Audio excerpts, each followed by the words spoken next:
Good to be here in this moment.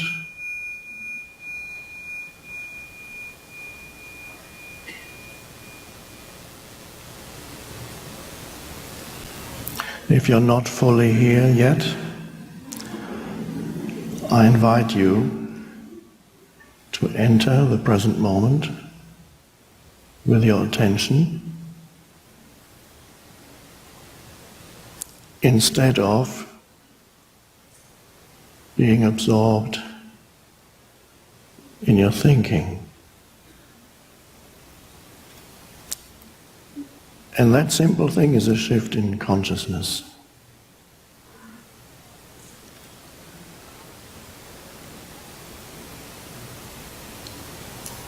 How do I enter the present moment, somebody is thinking right now?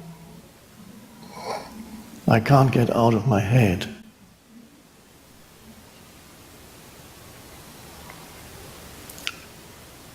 An easy way is to direct your attention to sense perceptions, whatever you see and hear at this moment, and become a little bit more alert and go, oh,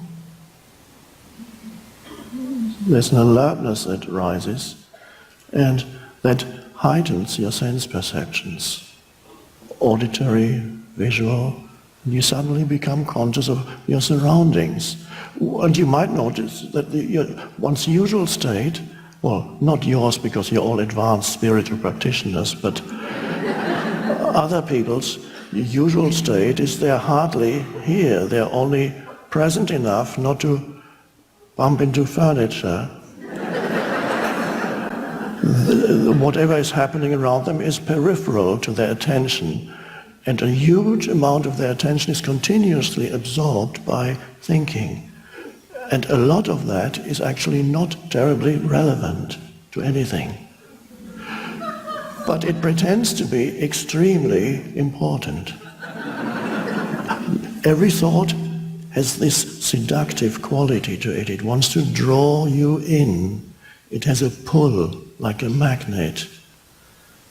And if you follow each thought, it'll take you, you're at the mercy of whatever arises in your mind, and you live like that.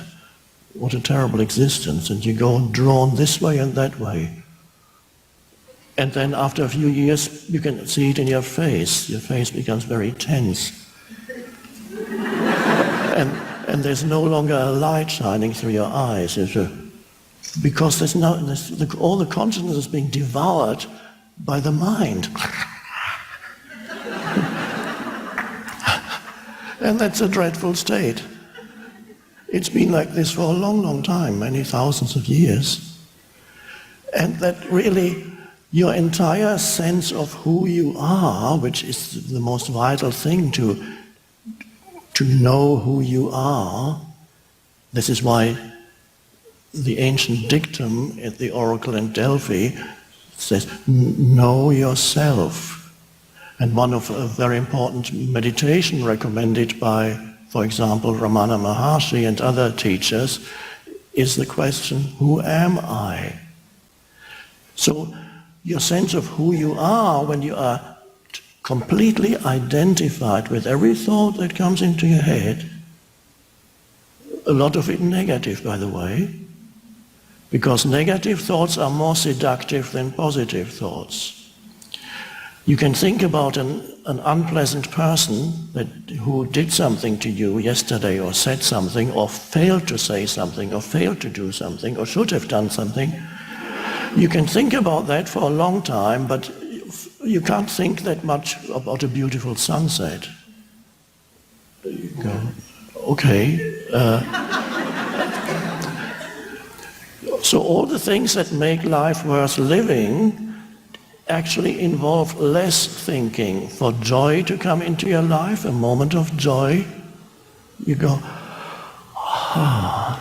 And you might not realize that in that moment there is a space that opens up inside you when you are not thinking but not falling asleep either. There's just a space of alertness. And that is really already a glimpse. That is what in Zen they call satori, which is a flash of enlightenment, a flash, a momentary realization. Beauty, to recognize beauty anywhere, for a moment, the thinking mind needs to subside and a little bit of space opens up and you go and then you truly look. And you might not notice it, but for a few seconds, you're not thinking. If you're thinking, you're not really seeing. You can say, oh, that's a lovely flower, I wish I had that in my garden. But you're not really seeing it. To really see it, there needs to be a moment of alert presence in which thinking subsides. And there it is. And that's how beauty reveals itself to you. And that's how joy arises. And that's how any feeling that is empathy with another human being. You cannot arrive at empathy or compassion through the judgmental mind. There needs to be a space within you that opens up and you can look at another human being without any conceptualization in your head. You look at them and you sense something in them that is deeper than their psychological makeup. But there is a presence. It can only be realized through the presence within you. So that is the dimension within you without which your life, you're not really truly alive. Or as Confucius would say, you're not fully human yet. If that dimension has not yet arisen in you, has not revealed itself to you, you are just on your, yes, of course, you are on your way. Everybody's on their way to becoming fully human, but you're not quite there yet. And some people are so deeply trapped in their minds that they live in a completely conceptualized universe where every human they meet, they immediately judge. And they take entire groups of humans and judge them. And so they dehumanize them, and this is how violence can happen. You total loss of empathy. You no longer know what you're doing. You no longer know what you're doing to other humans. We all know from recent events. Last week, people asked, how is it possible that humans can perpetrate such atrocities? Well, they are possessed by certain thoughts. In your head, they have taken over their minds. They're called religious thoughts, nothing to do with anything. It's not true religion, it's an ideology. It is a viral infection, so to speak, of your mind. Thoughts can act like viruses if you're not careful. They can take over completely. So a few groups of thoughts possess your entire mind and control everything is seen through that viral infection in your mind, to use that analogy. And it's an amazing thing. So these are extreme ways, but millions are suffering from that, not perhaps as an extreme way as the terrorists, but millions are experiencing symptoms of that kind, lesser symptoms of the same disease. So to know yourself for most people means it's an identification with certain images in their mind. First of all, there's the image, I am this physical body, and then what is it that people derive their sense of identity from, the sense of who they are? Usually it's with their physical appearance and then the inner world of their thoughts, accompanied by emotions. And lots of very heavy emotions are created by dysfunctional thinking. We all know that, and in the past, before you spiritually awakened, you experienced that also. So there is a vast dimension in yourself that is, now, let's call it the transcendent dimension of who you are. There where the person or the personality that you usually identify with, that usually gives you your sense of self, which consists of self-talk, basically. The habitual self-talk in the head explains to you who you are. And it takes on board what others tell you who you are. It starts with what your mother might have told you who you are, and your siblings and parents and your environment and your culture tells you who you are. And this is absorbed by the mind, and then it becomes your story. And then that becomes the foundation for your sense of identity. This is where you derive your sense of self from. So it's a conceptualized, because thoughts are concepts, a conceptualized sense of self. It's not, and then it attempts to make itself feel a little better by adding more concepts to your mind. They might be possessions. Maybe if I get more possessions, I can feel better about myself. Maybe if I find the right person who is going to make me happy, then my life will be fine. But these are all really concepts. Even the big house or the big car gets translated into a concept in your mind, and then you identify with it, and it becomes part of the sense of me. But always uneasy and never enough, and never satisfied for very long. And always things seem to go wrong. The Buddha already recognized that. He said, wherever you go and whatever you do, you'll find dukkha, which is translated traditionally as suffering, but can also be translated as misery or unhappiness or unsatisfactoriness. So on that level, you can never be satisfied for very long. If you don't know who you are, but you're trying to enhance that mind-made sense of self. So the most important dimension, one could say you only know one half of yourself, and that half is who you are on the level of form, physical form and the psychological form of me. And that's how most people live their lives, and they don't know what they are missing. Now, spiritual people have the idea that there is such a thing as a state of enlightenment that can be reached at some point. Many Buddhists believe that a few more incarnations are definitely needed, but then perhaps I will eventually get there. So it is made into some idea in the head that I need to reach, and not realizing that that dimension, which we could call the spiritual dimension, which we could call the transcendent dimension, or which we could call who you really are, that is always already there. That is already present here and now. And why do some people not know it? Because they are continuously, completely overlooking it. Because the movement of thought plus the emotions that go with it has an enormous seductive quality, that it hypnotizes you into continuously identifying with form that arises. And every thought is a thought form, and every emotion that arises is an emotional, it's not a physical form, but it's an energy formation. Every thought is an energy formation, and every emotion is an energy formation.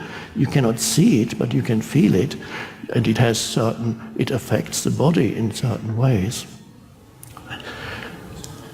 So those things continuously absorb your attention, and there's something very vital that you overlook, and that is something deeper without which you couldn't even think. There would be no thought, there would be no sense perception. So what you then overlook is the presence, the formless presence of consciousness itself, which is always there. If you stop thinking for 3 seconds, there it is. Where? Because if you look for it as if you could say, there it is, you'll never find it. So if you look for enlightenment as if it could be something that arises, and you can say, there it is, and now I have it, then you will never find it, because that's not how you cannot grasp it. Can you, now let's bring this to what really matters right now. Can you sense that apart from any thoughts that may be going through your head right now, hopefully not many, maybe none, there is also in you the dimension of simple, formless presence. To get you there, I could ask you the question, what does it really feel like to be you right now? What is that feeling of, what does it sense, what does it feel like to be you? Now, when I say you, I don't mean your personal history. You don't have to remember that for this practice. What does it, something deeper that has never left you, that's always been there and always will be there, what does it feel like? Can you sense the presence that you are, that has nothing to do with your personal history at all? There is simply the light of presence. And meditation, of course, is supposed to get you there, but you can, at any moment, you can be aware of it. How? Not by making it an object of your attention. That doesn't work. Because that awareness, or that consciousness that is the essence of who you are, when you're looking for it, and you go, okay, I'm looking for that great experience, the alertness behind the looking is it. So if you're looking for yourself, if you're looking for the enlightened version of yourself in some future moment, you are missing that the very consciousness that becomes the looking, if you could catch it at a slightly earlier stage, where it's just pure consciousness, is it already. So if you can know yourself as consciousness, as the presence, then you realize the hidden dimension of life, or the transcendent dimension. I sometimes call that the other half. It's not only a way of speaking. It's not, you can't divide life into two halves. But temporarily, just to help us approach this, to see for a moment that your life consists of the life of form, physical form, mental form, but also of inner presence. In the same way, if you could, I could use an analogy of this room. If you wanted to investigate what is the essence of this room here, and you start looking at the people in it, maybe in this analogy the people are the thoughts in your mind, and then you're looking at the furniture and the walls and the ceiling and everything. Okay, I'm trying to get to the essence of this room. And then you can even analyze with microscopes. Maybe it's hidden in the carpet. Maybe with a telescope. Maybe if I get my binoculars, maybe it's on that wall somewhere. And you miss the one thing that pervades the entire room, which is the space of this room. So if you could pay attention to the space of this room, you would get the essence. Without the space, the room means nothing. It couldn't even exist.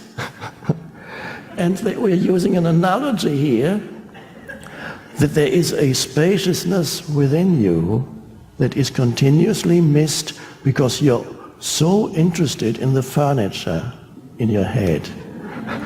And for many people, their mind is crammed full with furniture. You can't even move anymore. And here comes another thought, and then here comes this.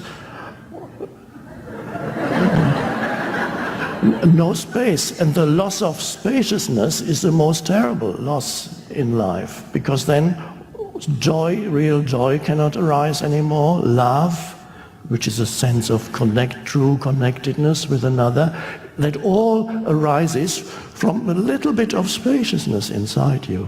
Sometimes people become spacious for 3 seconds when they see a dog. That's why I have this book about dogs and cats. You see a dog and you look at into the eyes of a dog, and you go, it feels good. People love dogs, except people who don't, but most people most people seem to love dogs, and they are drawn to them because for a moment it frees you from your mind, because you know that the dog has no judgments about you. It is neither good, it just looks at you and the tail wags. And for a moment it can free you of your mind for a few seconds, and that's why it feels so good to look at the dog and say, oh, lovely dog. And for a moment there's just a connectedness. With humans, much more difficult. Because the moment you meet another human, there's judgments, and you can sense that, except those humans who are no longer dominated by their mind, and they can meet you in that openness of presence. And they just look, and you know they're not judging you. But this means those humans who don't judge you, they haven't fallen back to the level of consciousness of the dog. The dog, in a way, is in that beautiful state of connectedness with being, because the dog has not yet been totally seduced by thinking. But for us, we cannot go back. We have to go forward. We have to rise above thinking, not fall below thinking. So here, the arising of presence is an evolutionary leap that humanity is now, we're beginning to enter this evolutionary shift where humans reach a new stage in evolution, which is a complete inner change, where thinking still operates, it's transcended, which means it isn't left behind completely. It is transcended so that you are no longer a thought-based entity, you are a presence-based entity. So you're no longer dominated by thought, and it's only then that your thinking can actually be used in a powerful and constructive way. It's a wonderful tool to use your mind positively, to create. It's an instrument, a miraculous instrument. It only becomes insane when it takes you over and there's no space of awareness anymore. So if you then derive your sense of identity from the presence within you, and more you become comfortable with spaces of not thinking. Oh, you can walk from one building to another, or from the building to your car, and just be in that state of alert presence. It's beautiful. You see beauty everywhere. You don't need to label everything anymore. That compulsion to label everything is the egoic mind. It doesn't operate anymore, and that's an enormous burden falls away when you can go through life. You don't need to judge everything. There is a deeper knowing there that is not conceptual. And so one of the great spiritual practices is a very simple one, and that is practice not labeling or interpreting what you are perceiving. And that you can practice anywhere, wherever you are. I always recommend do it when you're waiting for something somewhere, because you'll be amazed how much time we spend waiting for things. Waiting at the traffic light, waiting at the checkout counter, waiting at the airport, waiting. Many people are waiting their entire life because they're waiting to start living. And then they reach 70 and say, was that it? I'm still waiting. I haven't started living yet. Awful. So use waiting instead of waiting. Just bring an alertness, invite that state of alertness in, and you go, oh, why? There's nothing wrong with waiting, because you always either stand, sit or lie somewhere. Does it really matter where you stand, sit or lie? But the mind says, I shouldn't be waiting at this checkout counter. Why is this person so inefficient? Why is he talking to this customer? She shouldn't be talking to him, she should be doing her job. And you can discover that in yourself and suddenly say, I choose something different. He's pretty good at it. The discovery of your mind, what your mind is doing to you, is an enormous step forward in evolutionary terms. Yeah. The discovery of how your mind functions. I thought they'd shut me off. They will in a minute. It implies there is already that awareness arising in you, where you become aware of what your mind is doing. It's an enormous thing. So the shift then, you can use waiting periods instead of complaining. Just being present, feel the presence that you are, the alertness. And at that moment, you become a spiritual master. Because all that differentiates a person who is not yet awake from a spiritual master is that the spiritual master can be in the state of presence, which is complete alignment with the present moment without complaining about anything. Just is. That's the Zen master. He goes, this is what is. What are you complaining about? And this is why there was a Zen master who would never answer any questions. All he would ever do when people asked him questions about the meaning of Zen was he would raise his finger and look at you. Can you explain the meaning of Zen, please? Did you hear what I said? Did you hear my question? He's simply teaching presence, alert presence. That's Zen, nothing else. And people spend years in Zen monasteries and they still don't get it.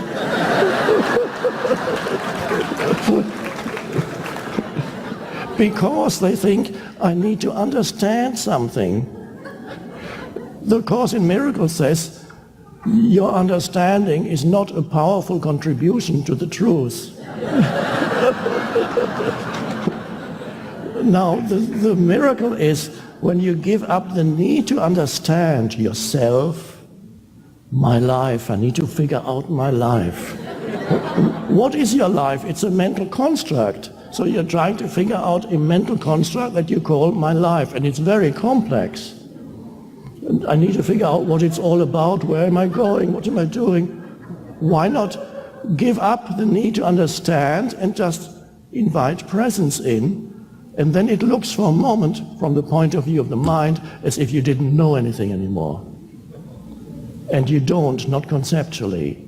So you voluntarily enter that state of not knowing, and then you realize out of that state of not knowing, a deeper knowing arises, and a deeper sense of connectedness with life, and a deeper sense of connectedness with other humans and all life forms.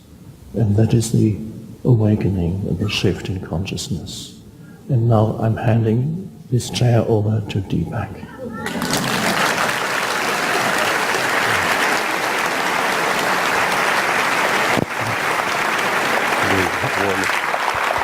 Wonderful.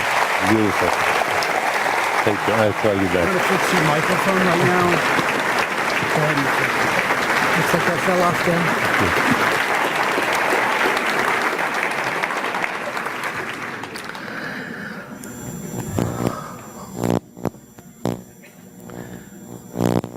So, right this moment, as you're about to listen to me, just turn your attention to who's listening.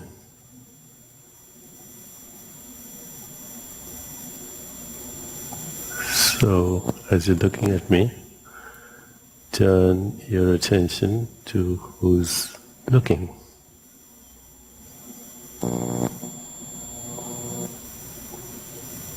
That's you. Okay. That you has always existed. It was there when you were a baby. It was there, a different body, different mind. It was there when you were a teenager, different body, different mind. It's there now. And actually, if you stay with it, without anyone explaining to you, you'll realize that it's that timeless being in which time is born. Time is just the movement of thought. Time is the movement of thought that creates a subject-object split. Me, Deepak, Eckhart, okay, all of you. That's a thought. That's a thought. And it is the movement of thought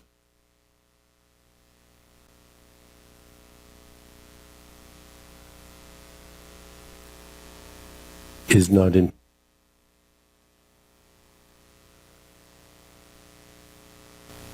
observer in the midst of time-bound observation. So as Eckhart said, you can spend your whole life studying scripture and spend your whole life in various practices. And it does help, it takes time for a fruit to ripen, but then one day it falls. And the falling can be quite sudden, as in your case it was. Transcendence is simply going beyond the subject-object split, which is artificial. It's not real. Nature and the universe is a single process. So the subject-object split is an artificial split. And it is the cause of every single problem that we know. So I come from a tradition which is called Vedanta, which you referred to when you mentioned Sri Ramana Maharshi. And Buddha came many years later and actually did refine in his own language the teachings of Vedanta. But in the Vedanta there are what are called the 5 kleshas. The klesha is a Sanskrit word which means the cause of suffering. So the 5 kleshas are, number 1, not knowing who you are. Number 2, the addiction and the craving for permanence in a world that is inherently impermanent. Number 3 is the fear of impermanence, Number 4 is identifying with your self-image instead of yourself. What Eckhart was saying, all the labels. So all the labels, all the definitions, all the evaluations, all the judgments, all the ideas, all the concepts that have come from conditioning, parents, children, your parents, your siblings, your culture, religion, history, economic conditions, all these things are collected and then identified with, and that becomes the self-image. The conditioned mind. So that's the 4th klesha. And the 5th klesha is the fear of death.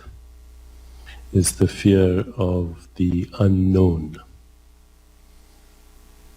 It's the fear that actually is the basis of all religion, at least institutionalized religion, capitalizes on the fear of death.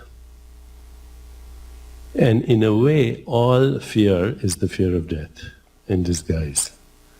Because what is the fear of death? It's, as I said, the fear of the unknown, but it's also the fear of, I'm trying to hold on to something that's not going to be there in the next moment.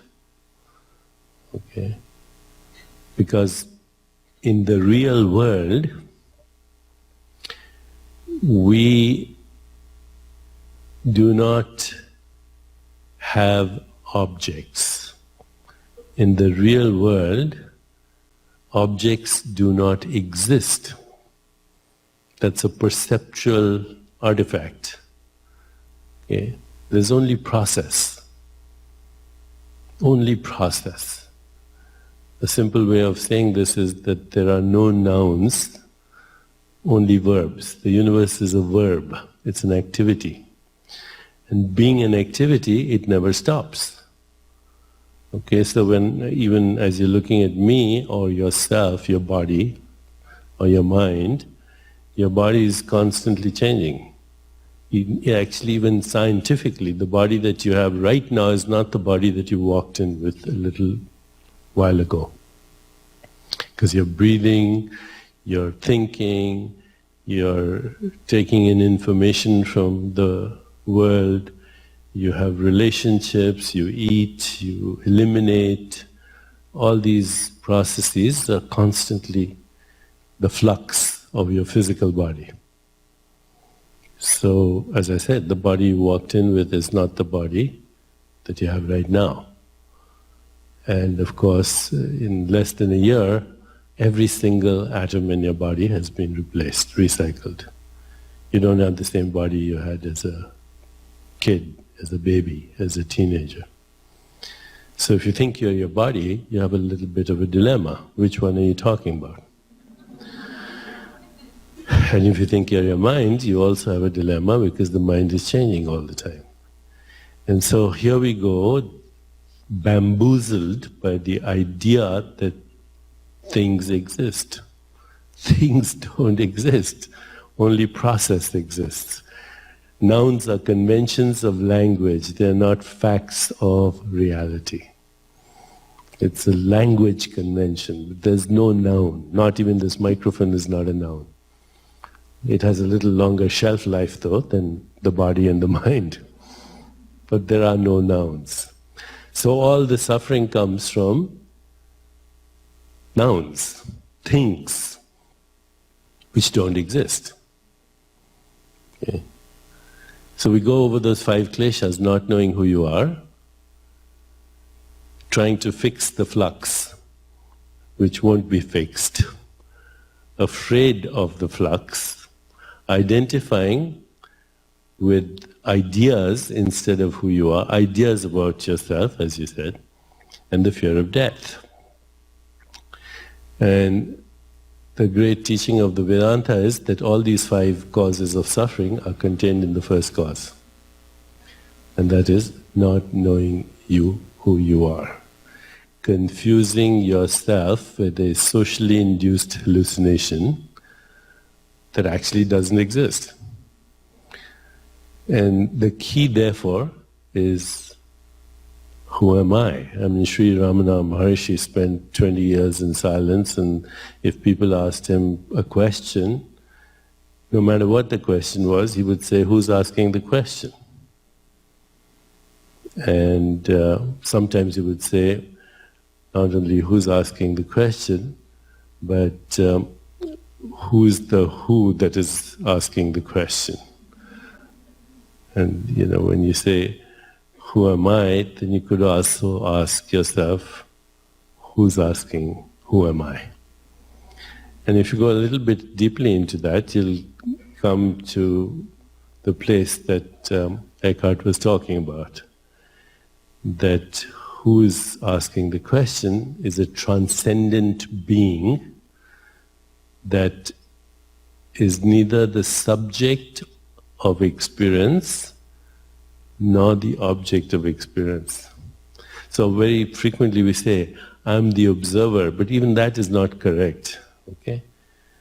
The observer and the observed, me and the other, simultaneously co-arise as the movement of thought.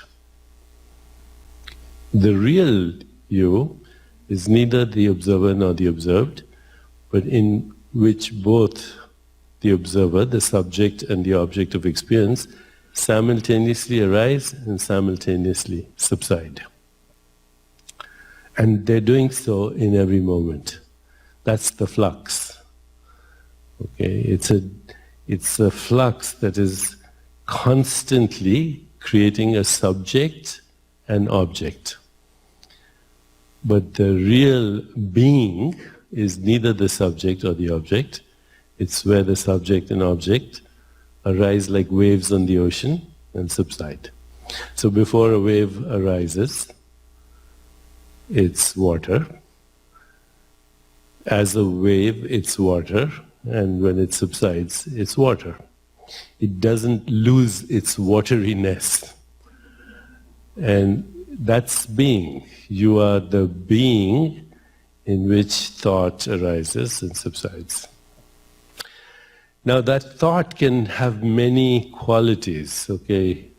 These qualities of thought are referred to in the consciousness literature, they're referred to as qualia.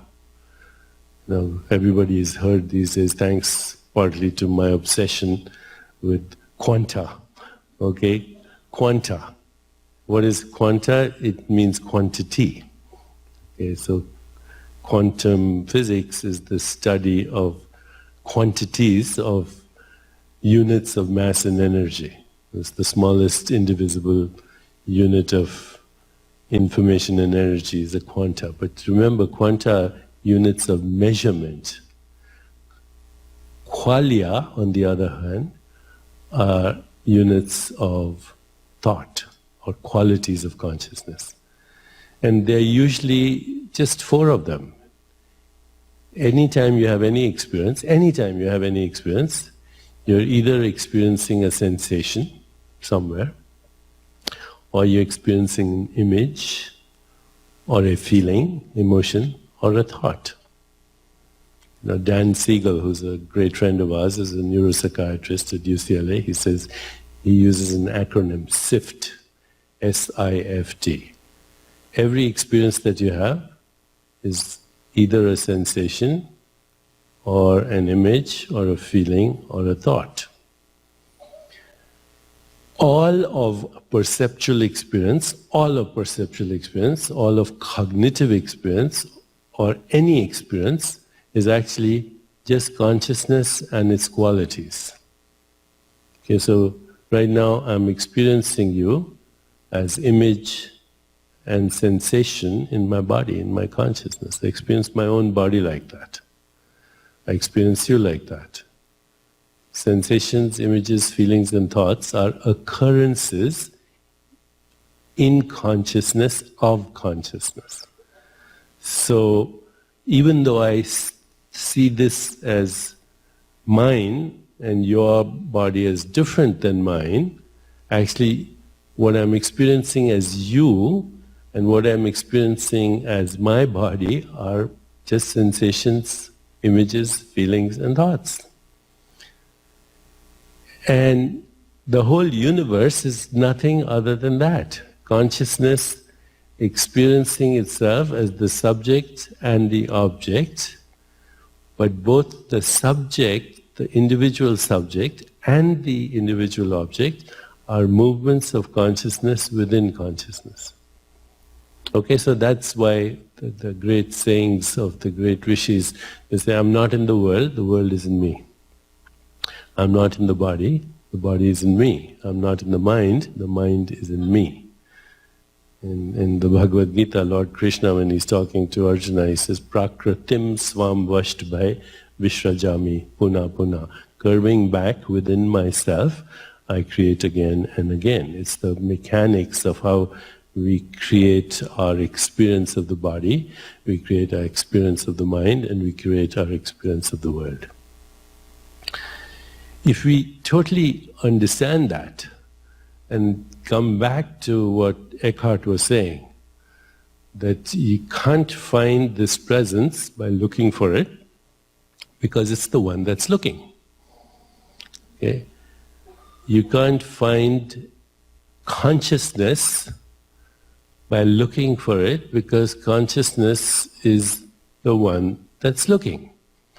You know, in my field, as a person who's trained in neuroscience, biology, endocrinology, today there's a lot of interest in consciousness as a brain phenomenon, because that's how we are trained.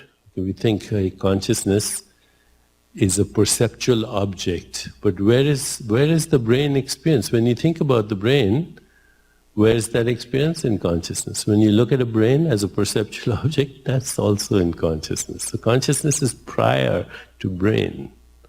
Okay, even the experience of the brain is, the perceptual experience of the brain is a qualia. It's a quality of consciousness within consciousness. So coming back to what he was saying, is all this neuroscience that we're doing, which is fun, a lot of fun to do, it's very inferential, but we will never understand consciousness by looking at a brain or through neuroscience. Why? Because only consciousness can know consciousness. Only consciousness can understand consciousness. Only consciousness can experience consciousness. Any neuroscience validation of consciousness is inferential. It's not direct. Direct is the presence, this moment. So when I started, I said, as you're listening to me, turn your attention to who's listening. Or as you're looking at me, just turn your attention to the space between you and me.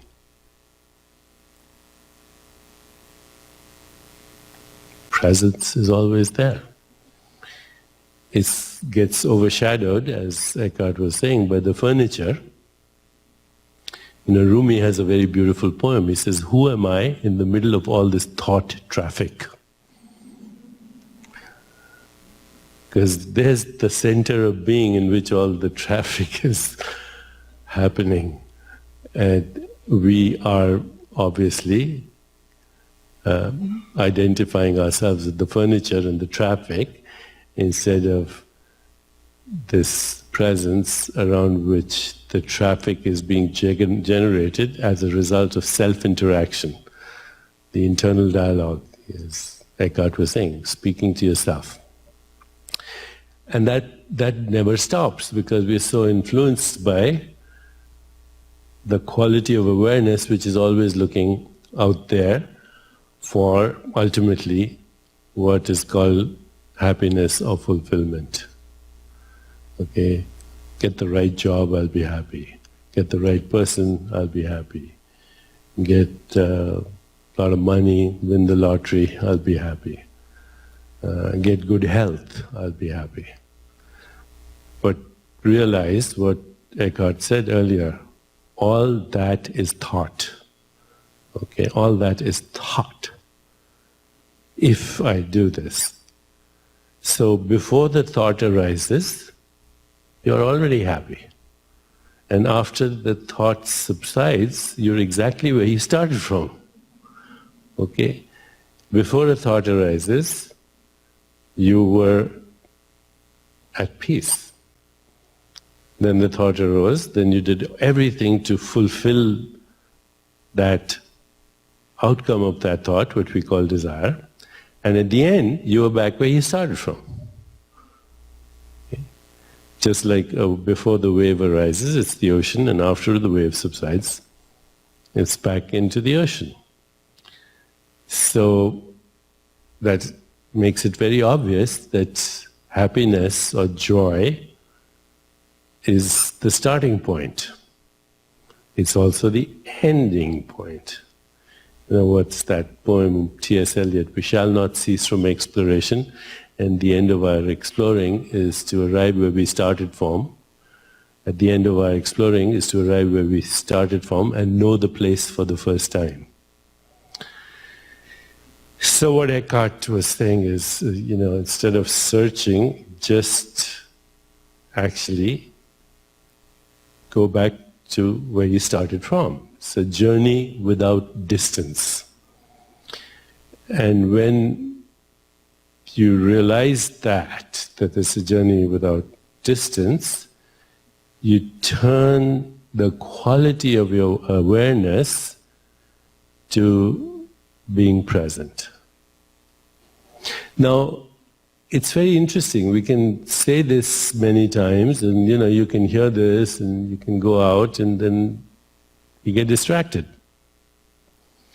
You get distracted. And then something happens at some point where you realize that you don't need to be distracted. You can be the timeless being in the midst of time-bound activity. You can be the hub around which the whole universe arises and subsides. Because the whole universe, by the way, is nothing but sensations, images, feelings and thoughts within consciousness. Okay, so there's a very important Mahavakya. Mahavakya means big idea, and it's still an idea till you experience it in Sanskrit. Aham Brahmasmi. Aham means I am, Brahmasmi, the universe. Because that's the only identity we have. We are the totality of the universe, as a continuum of space-time events now.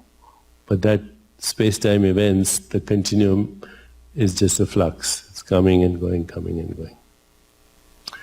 So we go back to the fifth klesha, the fear of death.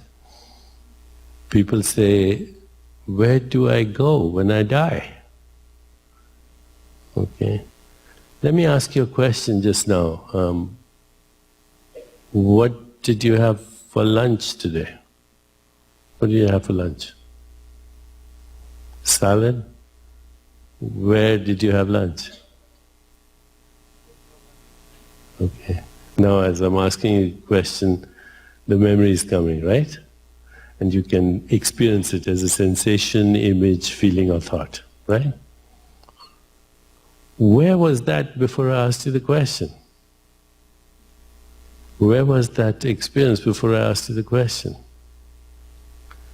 Now, traditional neuroscientists will say, it was in my brain, but I work with the best neuroscientists, my colleague, collaborators, Rudy Tanzi at Harvard, the chief neuroscientist and geneticist at Mass General Hospital. I said, Rudy, next time you have a conference, and he had 150 of the best scientists. And I said, ask them, where is memory stored in a cellular level? Guess what? Not one of them could answer. Okay. We know that when I asked you that question, and before you said salad, that there was a memory somewhere, but we can't find it in the brain. Can't find it in the brain. Do you remember the house you lived in when you were a teenager? Can you see it now? So what are you seeing? You're experiencing sensations, images, feelings, thoughts, because those memories are associated with other memories.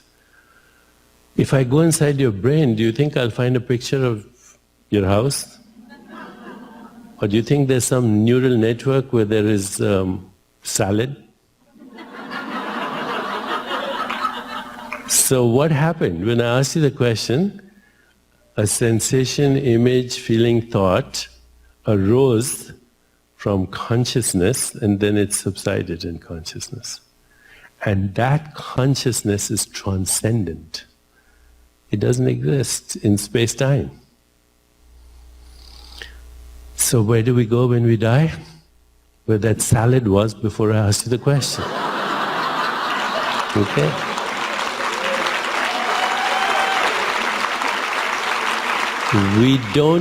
We don't go anywhere because we are there all the time. Okay? In fact, every thought comes from there, every memory comes from there, every desire comes from there, every bit of imagination comes from there. Insights, intuition, imagination, creativity, choice, all comes from there. And we have to be there in order to retrieve it. You retrieved it from your transcendent self. And being transcendent, it's not a space-time event. But as you actualized it, then there was a little space-time. Okay? Ramana Maharishi, when he was dying, people said, "We are going to miss you." He said, "But where am I going?" Okay? What we call the physical world is a quality of awareness within awareness. What we call the mental world is a quality of awareness within awareness. What we call the universe is a quality of awareness within awareness. And if you can just anchor yourself in that little space, the openness that Eckhart was saying, it's your ticket to freedom. It's the ticket to freedom. Why? Because it's the you that never dies. In the Bhagavad Gita, Lord Krishna says, water cannot wet it, wind cannot dry it, weapons cannot shatter it, fire cannot burn it. It's eternal, it's unborn, because birth is a space-time event. It doesn't die, because death is a space-time event. A space-time event is part of the flux. So I think that's all I really want to say. Okay? Now, just 1 minute. You know, we do these retreats because sometimes people haven't sat down or been quiet for a long time, and it's almost impossible for them to be present, so the retreat helps in taking you there. In fact, I do retreats myself in silence. So about 2 years ago, I took the opportunity to go to a monastery in Thailand, in the north of Thailand, and we had a very interesting routine over there. Okay, and the routine was that first of all, we shaved our head and our eyebrows, and we were barefoot, and so it was, everybody looked the same, and there was no social mask. Secondly, we had to go begging. It wasn't called begging, it was called the alms round, to find our food every day. And then, people were so generous that we came back as if we had gone shopping to Whole Foods. And then we shared our meal, and 1 meal a day, and the rest of the time was spent in silence and observing impermanence. Because, you soon realize that everything you're looking at is this flux, it's impermanent. And it had a very dramatic effect on all of us, because it threw us in the present moment in a very interesting way. And so when we were leaving, and the abbot the senior abbot who was the head of the monastery, is about half my age, and we were in silence most of the time, but, in the evenings we had like 2 hours where we could talk to him, and he would ask me questions about quantum physics. And I realized he knew everything. There was nothing I couldn't tell him. He had never read a book. He'd never learned mathematics or anything, but he had the experience that it wasn't difficult to explain to him what I knew intellectually. And on the day we were leaving, we were all in his presence, and he had a very gracious presence, just like Eckhart has.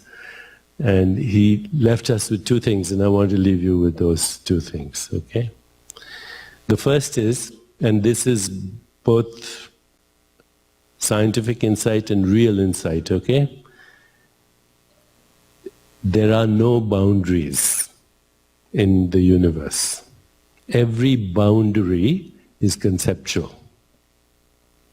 In reality, there are no boundaries. We create them, just like we create latitude and longitude for purposes of convenience. So if I say, meet me on 56th and Broadway on Tuesday at 6 p.m., now we've created an agreement for a boundary. But in reality, there are no boundaries at all. And the second thing, which you already know, is the present moment is the only moment that never ends. Okay, the situations and circumstances around the present moment will change, but the moment won't change. Because it's timeless, it's transcendent, it's eternal. So I'll leave you with what my abbot said to me. He said, the most important time in your life is now. The most important person in your life is the one you're with now. The most important activity in your life is the one you're involved with now. And if you do that, the unknown will become known to you. The unknown is actually known only in the present moment. And that ultimately will lead to the conquest of death. Because death happens in time. Only that which is born dies, but that which is never born cannot die. Okay? Thank you.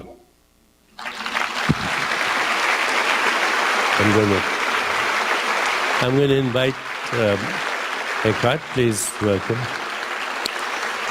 So by the way,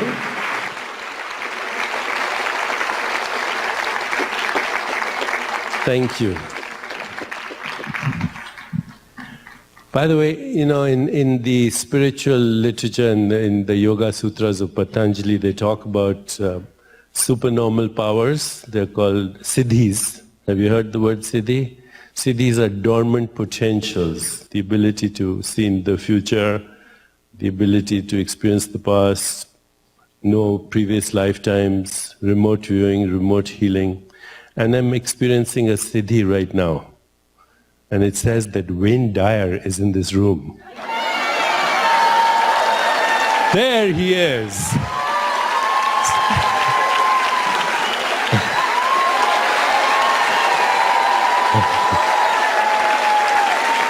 And you thought I wasn't psychic.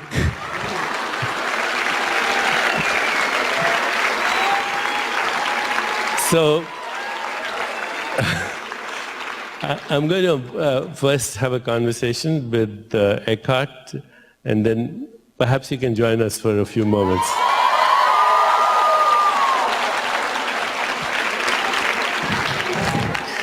Okay, so Eckhart, these questions have come through Facebook, and I picked up the ones that have come most frequently. And I just, before you were talking, you were in the Buddhist monastery in Thailand, and there's this Buddhist scripture that came to mind that is one of my favorite sutras. I don't remember what it's called. It's a famous sutra. The Buddha is supposed to have said it, but of course you never know. But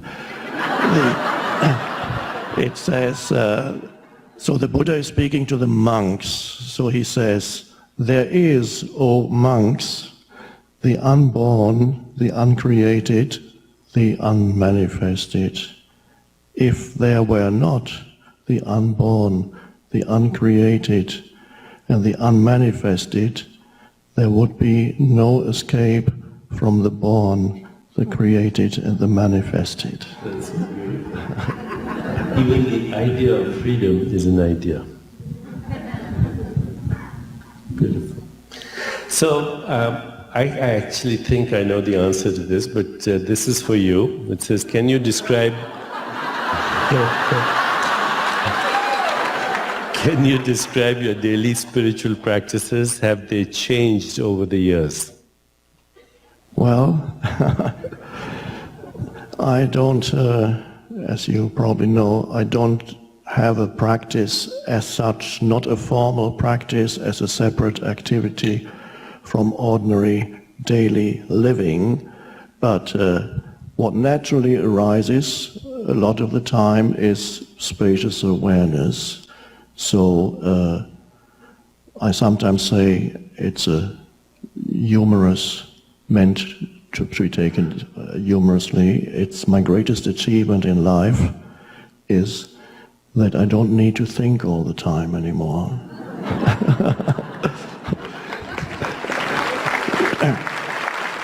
And that makes life into a much more pleasant experience if you can be there just as the presence. And so it's the intensity as I experience it may sometimes varies. Sometimes presence can in certain occasions almost obliterate everything else. And at other times it's always there's that space in the background. So it's hard to describe, but I'm sure you all know, you've already, almost all of you have experienced it. If you're not yet permanently in presence, that's fine, but it is arising. So actually alignment with the present moment is, you could say, is my practice, but it's become second nature, so I can't call it practice anymore. Okay, so I'd like to kind of say what my practice is, because I actually was a disciple of Maharishi Mahesh Yogi for many, many years, and he did, in fact, initiate me into the practice that we all do here. And after a while, I did realize that the practice was like a tool. And for me, I still do it because I'm so used to it. And besides that, sometimes, even though I ignore the thoughts, they give me great ideas, and I make a living by selling words. So I stay with the practice. Eckhart, how would you define happiness? Is being happy a realistic goal? Is it a realistic goal? Well, it's partly a question of semantics, by which I mean what do we mean when we say happy? I personally don't use that term very much, but I know that, for example, Ramana Maharshi said, your true nature is happiness. Happiness is your true nature. So he uses that term in a particular way. I wouldn't use the word that much because for most people, in common usage, happiness is a high. You experience a high, and usually a temporary high. I'm so great. Yeah. God. And so it's you cannot be on a permanent high. So if you have a high, you also experience the low. Oh, I thought that was going to be it, but it wasn't it. So the term that I would use is spaciousness, joy, perhaps. It's that which makes the Buddha smile. When you look at statues, the good ones of the Buddha, in the bad ones he looks miserable. But in the good ones, there's just the hint of a smile on his lips. And why is the Buddha smiling? If you approach Buddhism from a purely intellectual viewpoint, in some universities they'll tell you that Buddhism is a life-denying religion, because they don't really understand it, they only understand the statements. And Buddha said emptiness is the ultimate answer, which of course is true, but you cannot, if you've never had even a glimpse of emptiness, you will think it's life-denying. So the Buddha has a slight smile because no matter what the Buddha experiences, he experiences everything against the background of emptiness. Another word for which would be spaciousness, or another word for which would be stillness. There's always that stillness, and the Buddha is the stillness. The Buddha is rooted in the stillness, which is, when we use words, we create a duality, but the Buddha is the stillness. So that is really, I think when Ramana Maharshi used the term happiness, and I don't know whether it's even a correct translation from what he used in his native language, that is, I believe, what he pointed to. I personally would not use the term happiness. I don't know about you. Well, in the Buddha's teaching, there are 4 qualities of consciousness that he calls divine. So the first is loving kindness, the second is joy, which is not happiness. Happiness is a thought, okay? Joy is without thought. The third is compassion, and the fourth is equanimity. And if you really think of these qualities of consciousness, they're actually, at a very primordial level, they're not thought, okay? None of them is thought. All these are very subtle ways of communion, which means me and the other is one, okay? So when Eckhart said, happiness is high and lows, yeah, happiness is a melodrama, in a way, and joy is not. Joy is essential. This question on Facebook: I'm an artist and drew inspiration for my work from the simple and genuine love that existed between me and my husband until I found out that he betrayed me. Now I feel like my core is empty and my creativity is dead. How do I inspire myself to dream and imagine again? Well, that's a sad story, but it comes from it is, of course, it's a story, but as long as that is very real to you, there's suffering in it, and there's a way out. I'd like to point the way beyond that for this person. Your husband betrayed you, okay. Your husband is a human being, I assume. Now, I love that term human being, because we have 2 words here. We have human and we have being. Now, that which the love in you, when you were in the presence of your husband, that which you loved in the husband was the same in you. It was the being quality of that human, and the human is the form as which that he assumes that form, and that form is imperfect. So when you don't know, when you bring them together, you think that that love was an illusion, but it was not.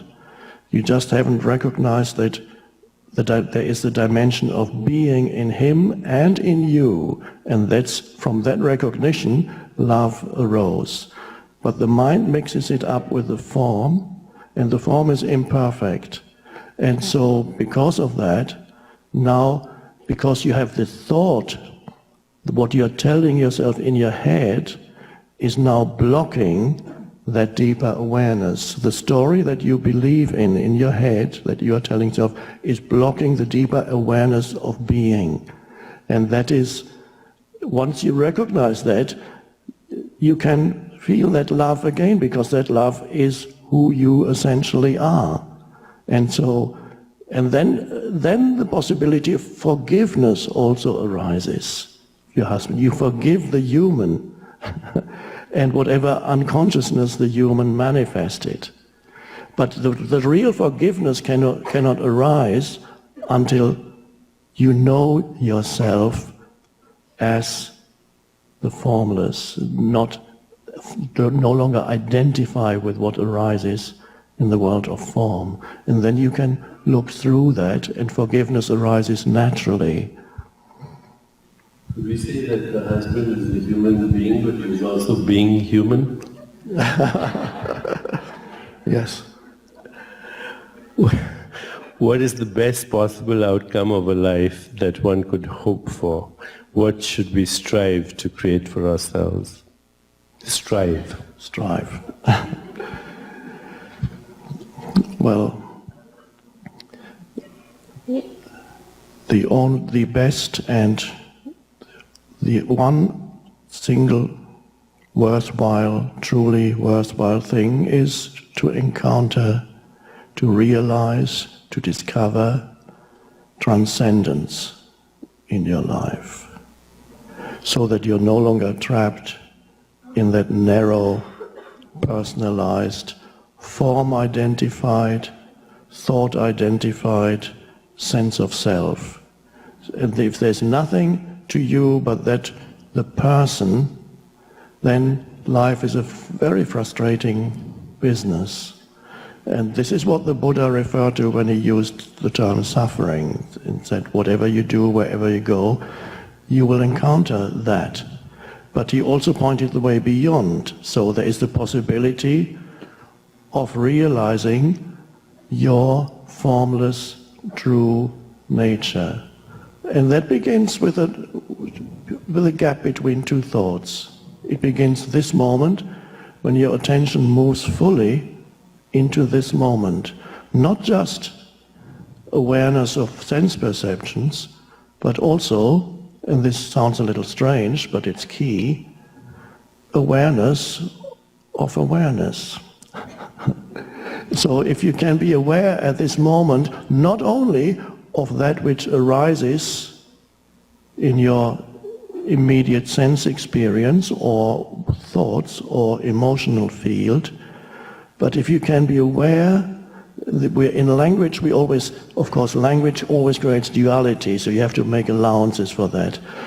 If you can be aware right now, it can only be realized now.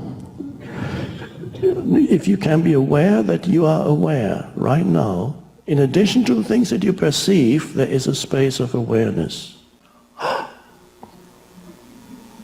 That is what makes life worthwhile. And then, when that arises and then becomes a living realization in you, that is really the one thing, as Jesus said, there's only one thing that truly matters.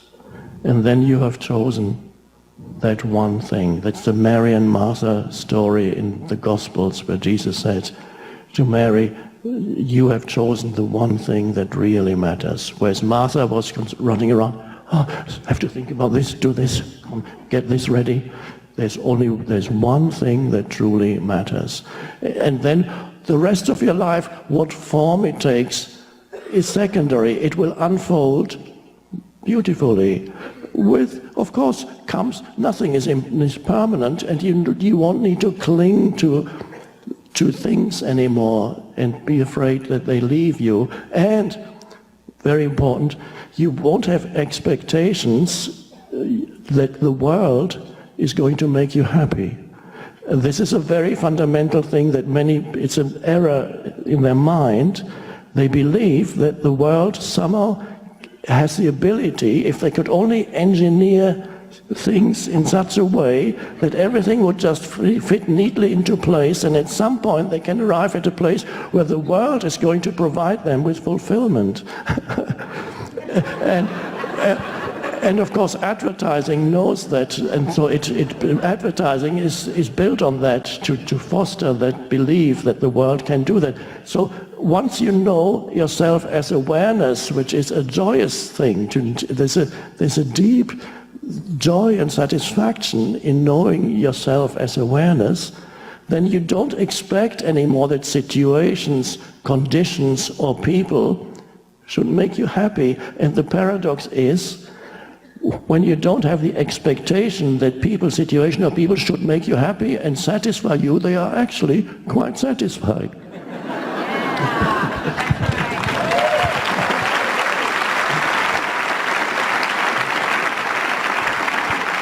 So that's what's, stresses the universe is not behaving the way I think it should.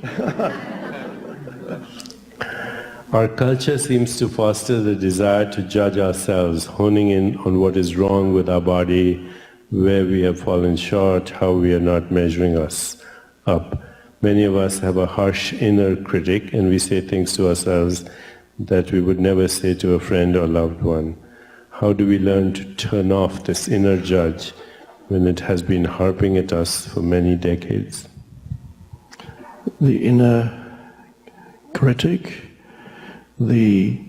for some people have that very strongly.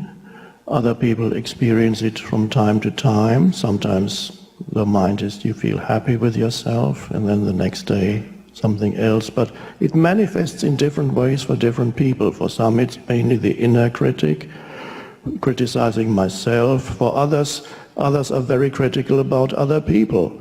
Others are very critical about situations they find themselves in. They're always complaining. You may remember from before you awakened spiritually that a lot of the time there was this compulsive mind activity. A lot of that was actually complaining about things and people and where one is and why they should have, why didn't they, they should. Countless stories that and so people are trapped in this torture of their own minds, and the question is how to step out. Anything we say about how to go beyond that presupposes that there's already a minimum of awareness in you from where you can realize what your mind is doing. So that needs to be there, and that is there in all of you and much more, of course. There are still millions of people on the planet. They're also on their way. They don't have yet the minimum awareness. Tell a terrorist or any fundamentalist to be aware of their own thoughts or question them. They would get very angry.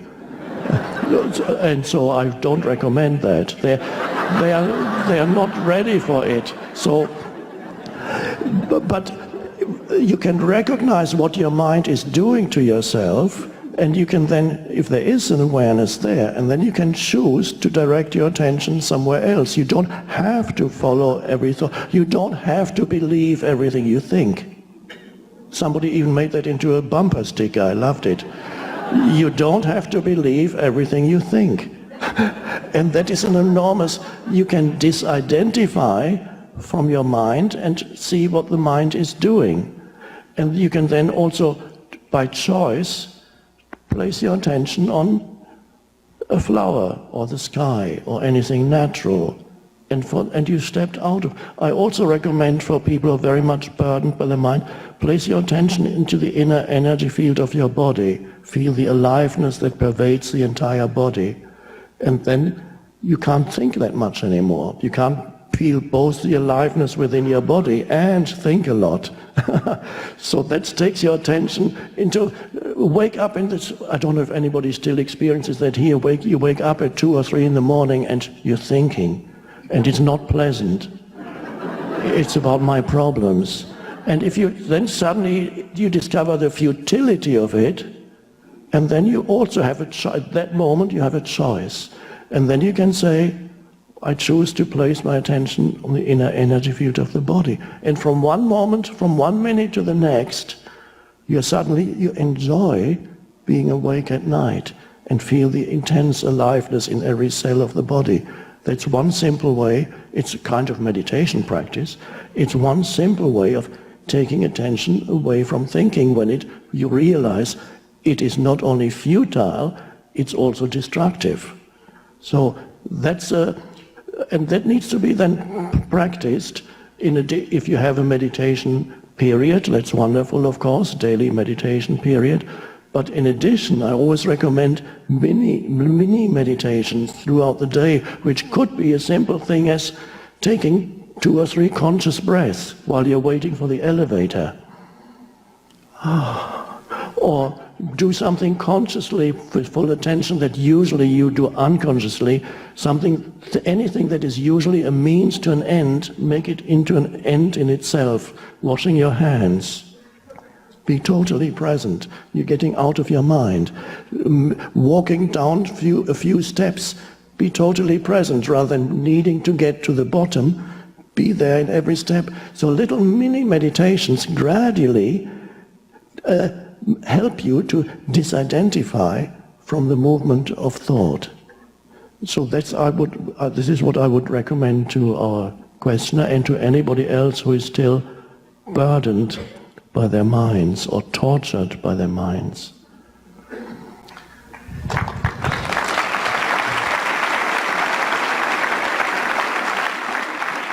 So, for those of you who like formulas, here's one. STOP. Okay? It's an acronym. S stands for stop. T stands for take 3 deep breaths, as Eckhart just told us to. And while you're taking those 3 deep breaths, smile everywhere in your body, from head to toe.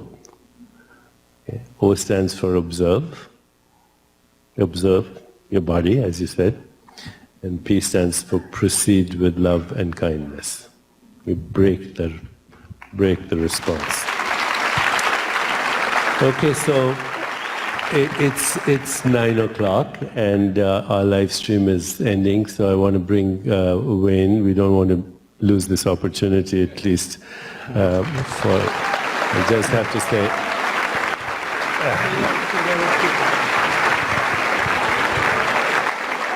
So, I've known Wayne now for 25 years. We've grown up together. He just looks a little older, but we are brothers. Sit down, Wayne.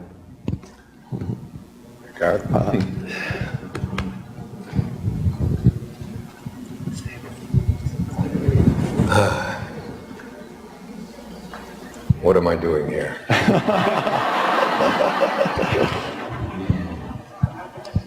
It was at the very last observation you made, Deepak, that the word love finally came in. And it's been my journey to learn to come to a new kind of love in my life. I have been reading a great teacher from Bulgaria whose name was Peter Dunov, of whom Einstein said at the height of his popularity back in the 30s that the whole world bows before me and I bow before Peter Dunov. Peter Dunov was a man who talked about a different kind of love. He said there are basically 3 kinds of love. One is human love, and human love is a love that changes and varies.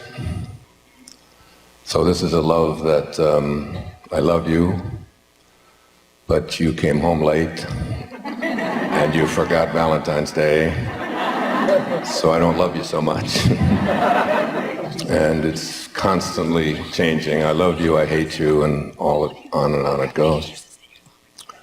And then there's a love that he called spiritual love, which is a love that never changes, but it does vary. This is the love that I can only define as the love I have for my children. I have 8 of them, and it really doesn't matter what they do or how they behave, how they conduct themselves. The love is just there. I'm sure the people who've committed some of these atrocities that we've been experiencing the last few months here in America, the mothers of these people still love them. Having 8 children, I know that it varies.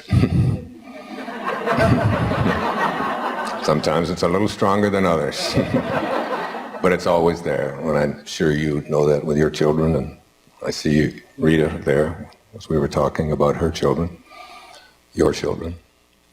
And then there's a love that Peter Dunau spoke about, which is a love that he calls divine love. And this is a love that never changes, and this is a love that never varies.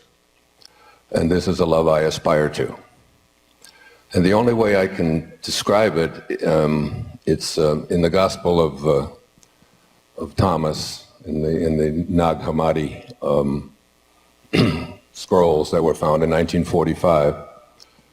Jesus is quoted as saying that when you make the 2 one, then you can enter the kingdom.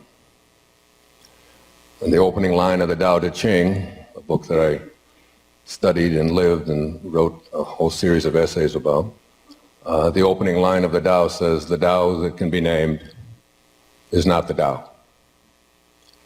And so I try to imagine a love that Jesus spoke about, when you take the 2 and make it 1. So this is a love that has no opposites. So if I were to ask you the word, I said, what is joy? And I say, what is the opposite of joy? Most of you would probably say something like despair or sadness and so on. And if I ask you to imagine a joy that has no opposite, it's just joy. Or if I were to ask you, what's the opposite of love? We could come up with many antonyms to love. Try to imagine a love that has no opposite. That's all there is. Nothing else can come out. It's, I was thinking when Eckhart was speaking about what is it in us that, you're talking about happiness. And I was thinking, I don't use the word happy either. Shakespeare, in one of his plays, said, I think he said it this way, my crown is in my heart, not on my head, not decked with diamonds, nor Indian stones, nor to be seen. My crown is called content. A crown it is that seldom kings enjoy. And that kind of love is the love I aspire to. Contentment, a love that knows no opposite. Now we're talking up here about being human, and of course we're all in human bodies, and making the 2 one is almost impossible for us. There's a woman here in the audience who I didn't even know yesterday that I was going to be here today. I just happened to be staying at a hotel nearby. I'm going to see my publisher tomorrow to do some recording, and then I'm going to Denver to do a workshop on the weekend, a writer's workshop. And sitting next to me on the table is Eckhart Tolle, my friend, a man who I've done a program with recently called The Importance of Being Extraordinary. And of course, to my left is a man who we call each other brothers. We've loved each other very, very much since the early 1990s. Like, I think it was 1990. So the idea that I was going to be here, I didn't even know this was going on. And Eckhart said, why don't you come? And here I am. And when I walked in, someone else walked up to me and said, Wayne, what are you doing here? And her name is Anita Morjani. Stand up, Anita. Where are you, dear? Right over there.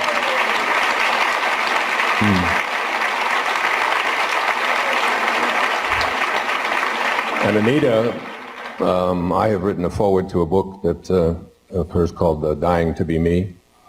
And she, I think she's speaking here. Are you speaking here tomorrow? On Friday here at the Chopra Center?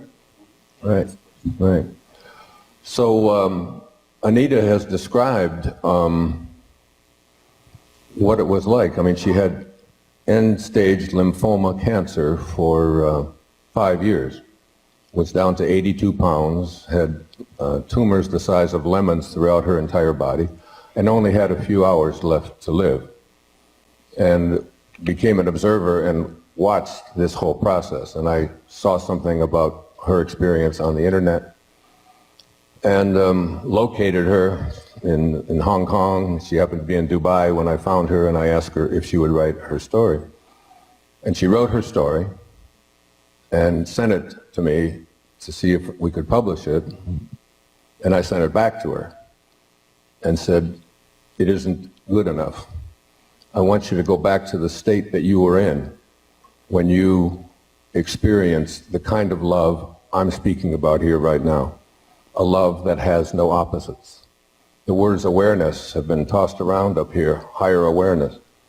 But in that state where there is only one, there is no opposite, whatever you place your attention on, you become. And the only thing that you can feel is a kind of unconditional love. So for me, as I aspire, it is to live a love that has no judgment, no criticism, no condemnation towards any of God's creations. And if we can get to that place, and while we are human, there will still always be the two. The dichotomy will always be there. There will always be the opposite. But in the world that Eckhart describes so beautifully in The Power of Now, we can do this inside here. In here, we don't have to have those judgments, those criticisms, those condemnations.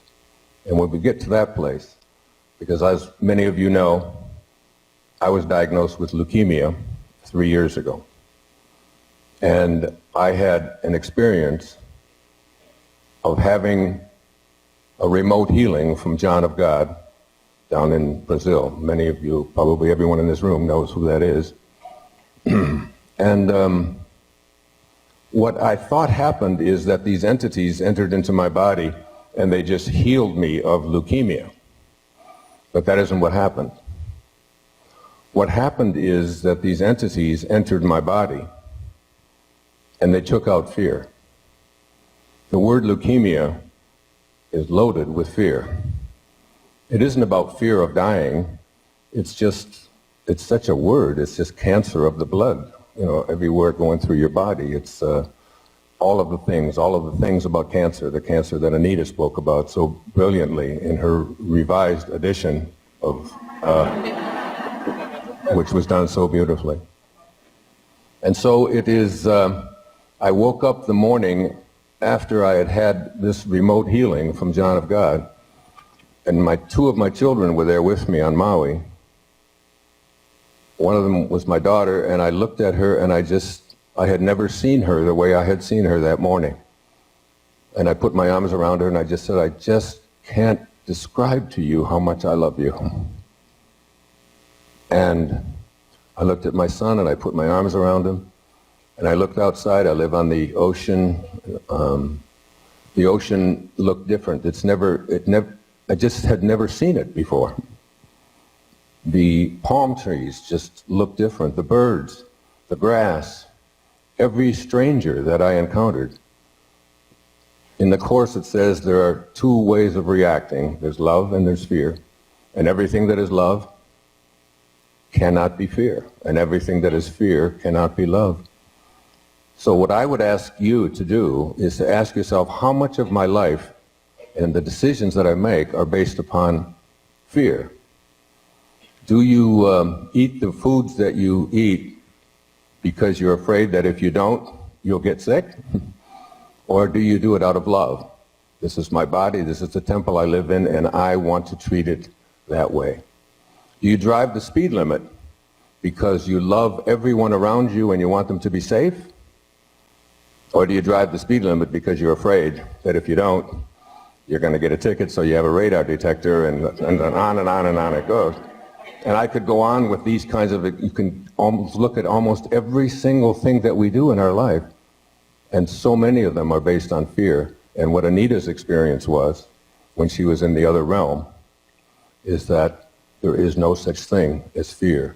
And cancer, and Deepak and I have done many programs on this. In fact, I remember in London at the Palladium, you and I standing up there one time asking that question, why so much cancer in our world? Why so much illness? Why so much disease?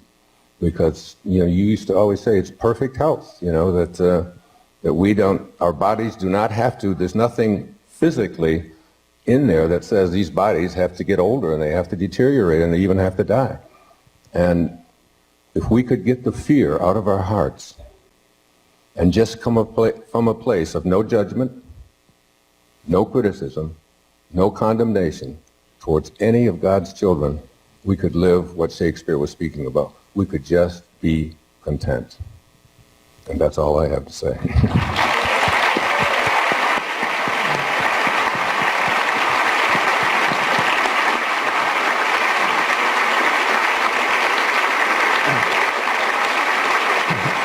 Thank you so much.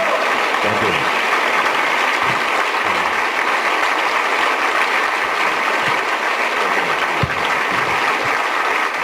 Thank you. Thank you very much. And the fear, of course, perpetuates itself through judgments in the mind. And judgments are thoughts that we identify with, that possess us. So the key then is to disidentify from the judgments and to invite the place of no thought into our lives. Ramana Maharshi was asked by a disciple or a visitor in his ashram, how can we know that we are making progress on the spiritual path? How do we know that? And Ramana Maharshi said, the degree of absence of thinking is the criterion for progress on the spiritual path. So now you know whether you're making progress. The degree of absence of thinking is the criterion for progress on the spiritual path.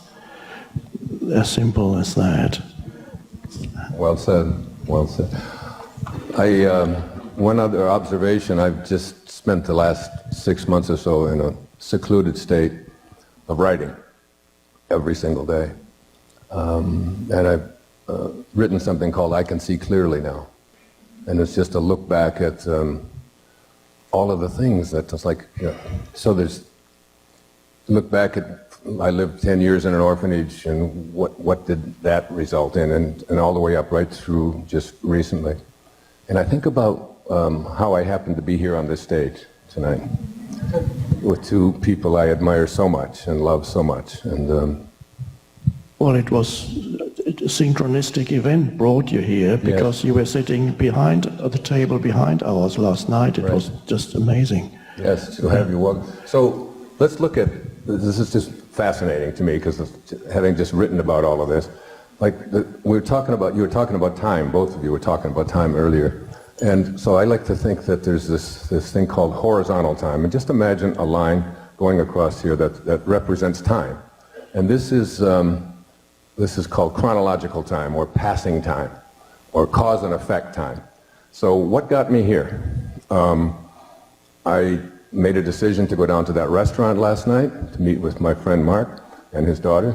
I didn't even want to do that, but something said, go down there. So there's cause and effect. So Mark called me, I said, okay, I'm not sure, I don't know. And on how did I happen to get here, even to San Diego? That's a whole other story about why I'm even here. And you think that you're making all of these choices and cause and effect. So I did this, and that caused this, and that caused this. And then we showed up in the lobby, and then some young woman from Russia recognized me and wanted me to be on her TV show that she's doing. She's cooking raw foods. And I said, no, I can't do that. And then we went into the restaurant, and then came over. And I meet Stephen Goldhar, who was the brother of someone that I was in love with for several years back, who I haven't seen in a long time. And I see Greg, who worked at the Omega Institute, and whom I know. And all of these people are showing up, and Eckhart comes over, and we just had a program that just come out, and all of this stuff is going on. So this caused this, caused this, caused this. And then he said, well, we're having this program tomorrow, would you like to come over? I said, okay, but I'll go in the back, you know, because I don't really want the spotlight to be on me. I want it to be on these two guys. This is, you know, this is their program. So I'll just come in. No, we want you to be in the front. We'd like to have... So here I am in the front. So then I had the psychic experience. And Deepak, my psychic partner, who knows everything anyway. So we've got this whole horizontal thing. This caused this, and I could sit down and write them all out, all the reasons how I got here tonight. I'd have to go back to when I was born in 1940, and when my mother was born in 1916, and how her mother, and you know, we could just go all the way up to this moment, and here I am, right? And then there's another kind of time. And this is a time that isn't represented by a horizontal line, but is represented by a vertical line. And this is a vertical line that goes right up to God, all right? And this line is called eternal time, in which there is no time. There's nothing but one. There's only oneness, okay? So everything in eternal time has already been taken care of. Carl Jung said at the same moment that you are a protagonist in your own life and you're making choices, at the very same moment, you're also the spear carrier, or the extra, in a much larger drama. You are all, he said, doomed to make choices. Now, you want to talk about a paradox, all right? You're doomed, that means it's all taken care of, and within that sense of being doomed, you're making choices. So now we've got this line going straight up, representing eternal time. So my being here right now was already handled. It was handled the moment of my conception.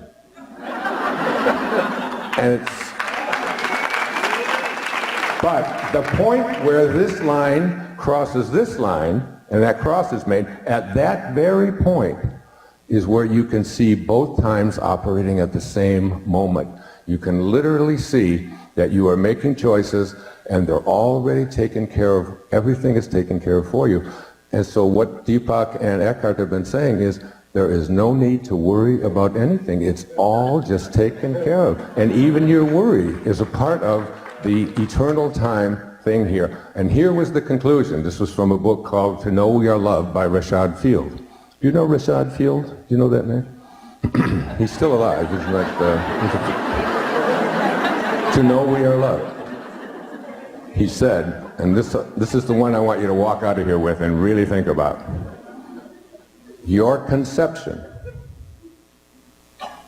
and your death are happening at exactly the same time. It's the same experience.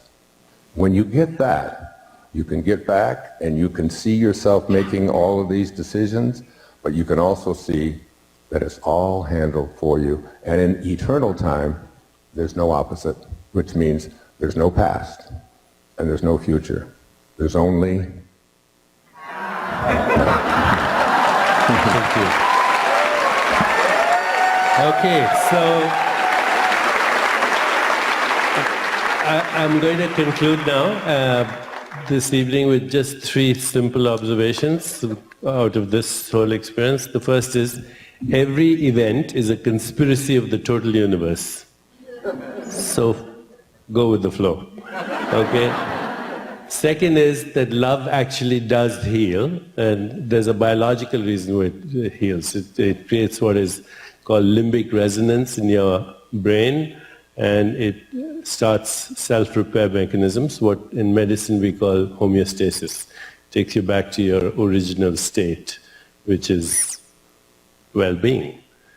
And the third is that the love he was speaking for is really so well articulated in the teaching of Nisargadatta Maharaj, who you introduced me to and introduced became my himself. teacher, absolutely. And he says, my love radiates from me like light from a bonfire, focused on none and denied to none. So good night and thank you for coming.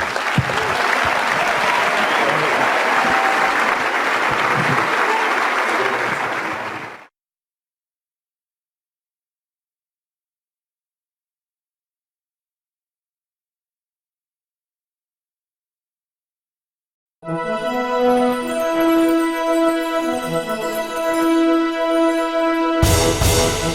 you.